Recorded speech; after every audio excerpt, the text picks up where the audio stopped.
Kembali di Kompas Petang, Saudara, tim pengawal peristiwa pembunuhan TP3 mengkritik hasil investigasi Komnas HAM soal insiden tewasnya 4 anggota FPI di tol Jakarta Cikampek November lalu.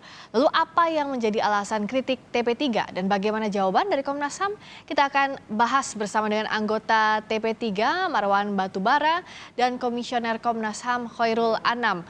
Selamat sore Bapak-Bapak, saya ke Pak Marwan terlebih dahulu. Pak Marwan, jadi apa sebenarnya yang jadi latar TP3 menyebutkan bahwa adanya pelanggaran HAM berat? Apa dasar pendapat ini, Pak Marwan?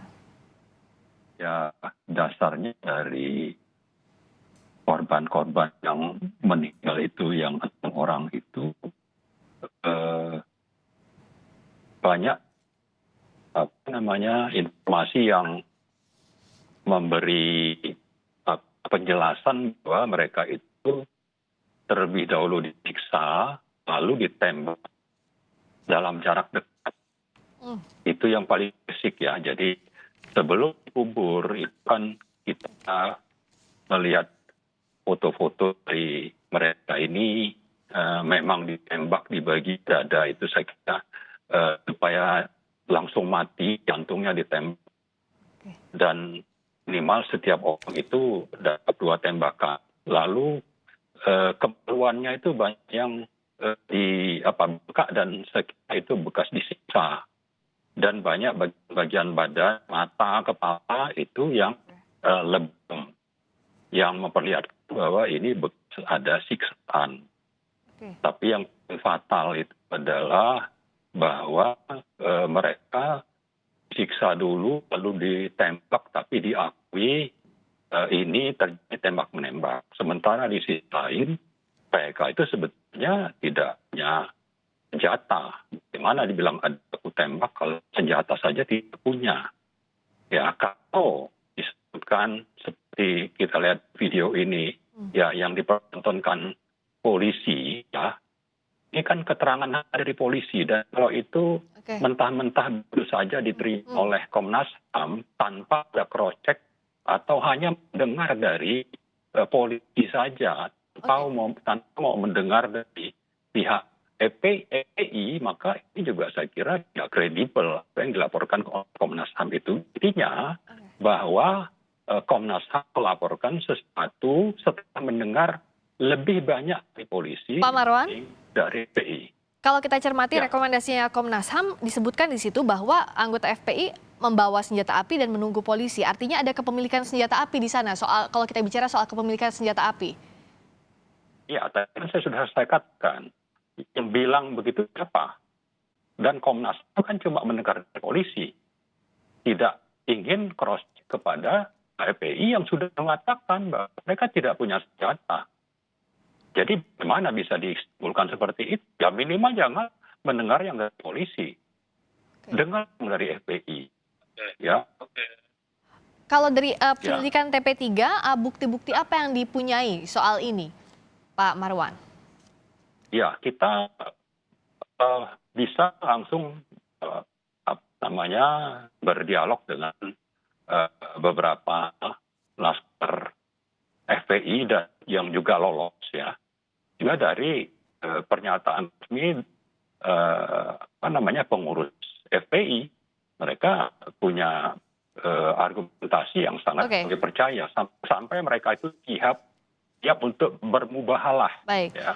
Jadi kalau jadi TP3, saya kira ini juga perlu nanti ditanggapi oleh Komnas HAM, berani nggak mubahalah gitu. Saya kira itu sudah ditantang oleh keluarga dari yang meninggal itu. Oke, jadi kalau dari TP3 berdasarkan keterangan anggota FPI yang berhasil lolos, kita akan tanyakan ini ke Pak Khairul Anam. Pak Anam, selamat sore. Tadi sempat terputus komunikasinya. Pak Anam, jadi kalau menurut TP3 ada pelanggaran HAM berat dan dikatakan bahwa Komnas HAM tidak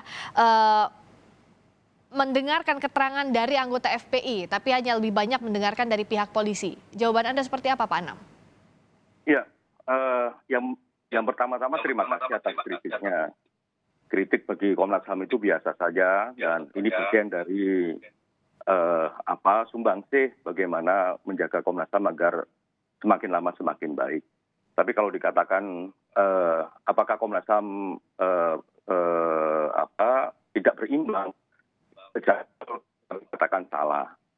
Bahkan kami ini meminta keterangan pertama kali itu kepada FPI. Tim kami ketemu dulu dengan Saudara Munarman, Sobri Lubis, anggota keluarga, dan termasuk juga beberapa orang yang ada dalam dan kami dalami juga di beberapa kesempatan ngambil keterangan di kantor, termasuk juga ngambil keterangan di Megamendung. Nah, itu yang kami lakukan. Jadi kalau kami dikatakan bahwa kami tidak memberikan kesempatan, tidak ngambil keterangan kepada teman-teman FPI, itu salah besar. Termasuk juga kami diberi foto-foto yang memberikan informasi soal kondisi jenazah gitu ya. Kondisi almarhum, keenamnya ada 32 foto. Dan kami periksa, kami jadikan bahan dan kami sandingkan dengan foto-foto di kondisi jenazah di awal. Jadi sebenarnya apa yang dilakukan oleh Komnas HAM ini itu menurut saya sudah komprehensif. Kami periksa polisi, kami periksa FPI, kami periksa masyarakat, kami periksa ahli.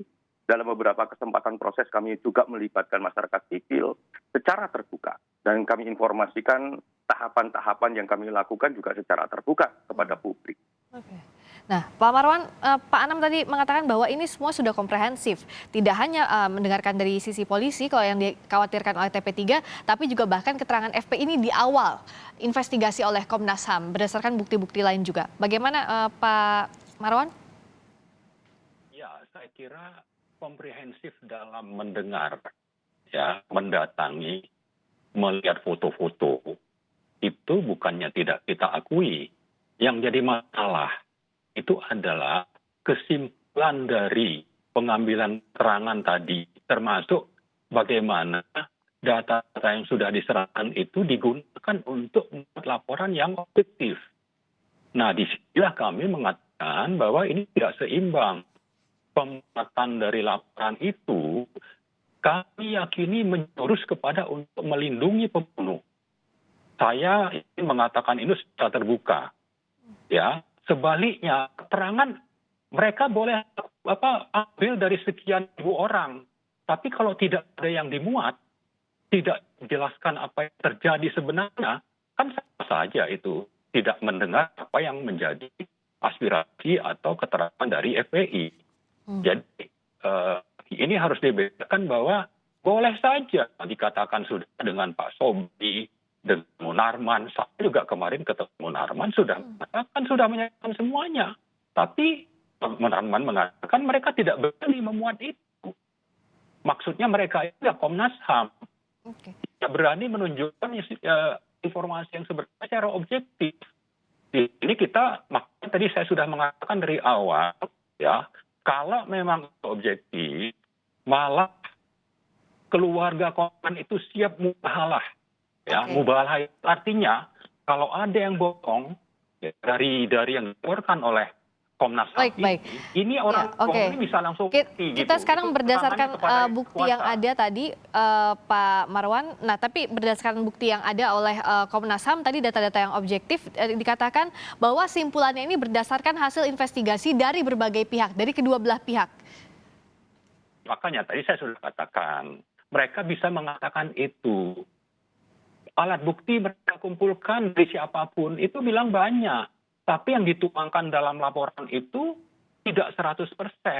Dan itu menjurus kepada untuk meloloskan pembunuh ini dan tidak mengatakan ini sebagai pelanggaran HAM berat. Oke, ya. Ada simpulan yang tidak disetujui? Kalau ini cuma HAM biasa, saya kira penyelidikan tidak perlu dilakukan oleh Komnas HAM. Oke, baik. Pak Marwan, kita akan dalam ini lagi. Usai jeda saya akan tanyakan ke Pak Hoyrul Anam. Kami coba kontak kembali soal kesimpulan yang disesalkan oleh TP3 yang dilakukan oleh Komnas HAM. Kita akan bahas sesaat lagi di Kompas Petang.